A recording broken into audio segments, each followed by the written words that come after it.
Hola, muy buenos días. Yo soy Lisa Fernanda Rodríguez.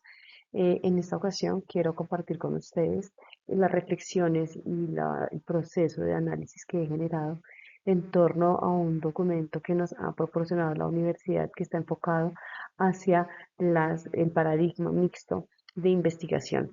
Así que bienvenido.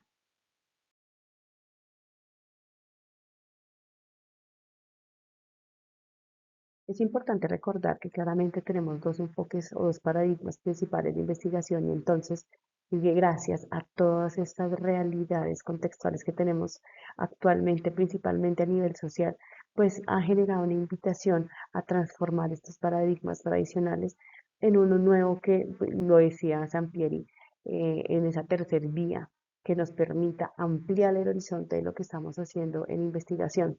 Y pues ya aquí Mendizábal nos dice, oiga, hay diferentes métodos mixtos que si bien pueden representar una osadía, no quiere decir que sean imposibles, pero sí van a permitir dar un panorama más amplio de lo que son las realidades sociales que tenemos en nuestra actualidad.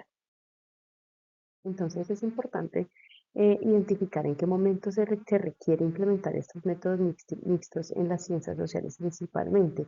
Y hay tres elementos clave que no podemos dejar de mencionar.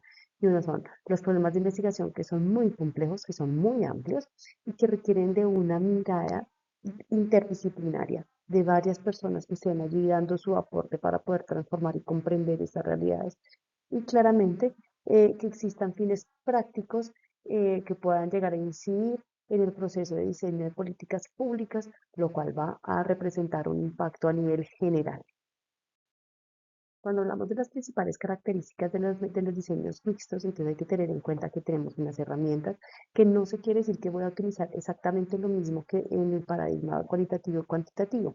Si bien es cierto, es importante tener en cuenta que se pueden llegar a implementar estas herramientas y estos diseños y estas preguntas de investigación, pero siempre va a haber una forma de análisis distinta, que fue la que hablamos en el trabajo anterior, que hablamos de la triangulación. Pero hay elementos muy claves que lo van a caracterizar.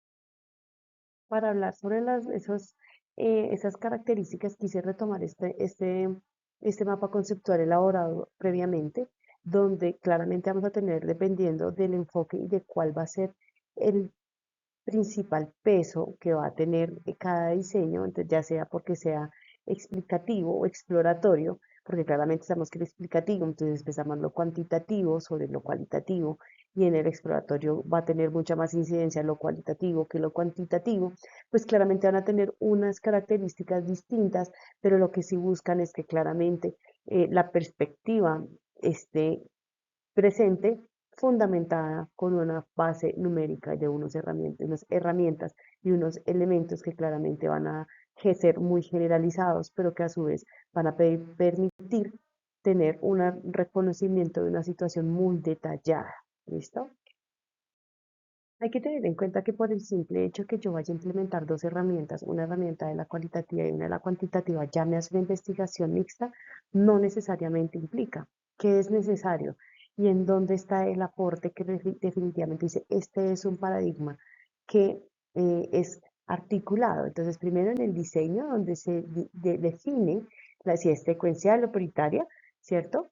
También vamos a los métodos y se plasma cómo vamos a generar esa conexión y esa construcción de la información para finalmente cómo se va a interpretar. Es ahí donde efectivamente se va a ver cómo esta articulación de herramientas o de instrumentos va a poder permitir generar realmente una visión más holística de una situación o de una realidad, comprender y a transformar.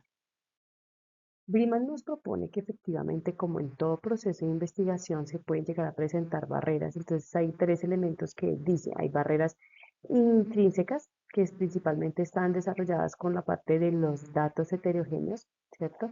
Las barreras institucionales, que son los límites que nos van a poner las institucionalidades para poder desarrollar nuestro proceso, y las barreras profesionales, y aquí incide el sesgo del investigador. Ya para finalizar, nuestra autora nos propone tener en cuenta dos elementos muy importantes de tradición cualitativa y cuantitativa que pueden llegar a generar una crítica al enfoque mixto. Desde la cualitativa claramente nos dice que puede haber un proceso de incidencia de financiación por parte de unos instrumentos o de unas entidades que puedan incidir en el desarrollo y en el resultado que se quiere obtener. Y de la parte cuantitativa es que claramente incida la percepción del investigador sin una objetividad, sino una parte reflexiva, crítica que justifique su razón. Ya para finalizar, pues la invitación que nos hacemos con los métodos mixtos es a tener una profunda reflexión y tener una postura ética y moral correcta para poder implementar estos procesos de una mejor manera y evitar esas barreras que hablábamos inicialmente, donde claramente nuestro aporte exija una trascendencia no solamente a nivel académico, sino a nivel social y que claramente esta articulación permita comprender claramente partes de esa realidad e incidan en su transformación y, por qué no, en una evolución de la misma.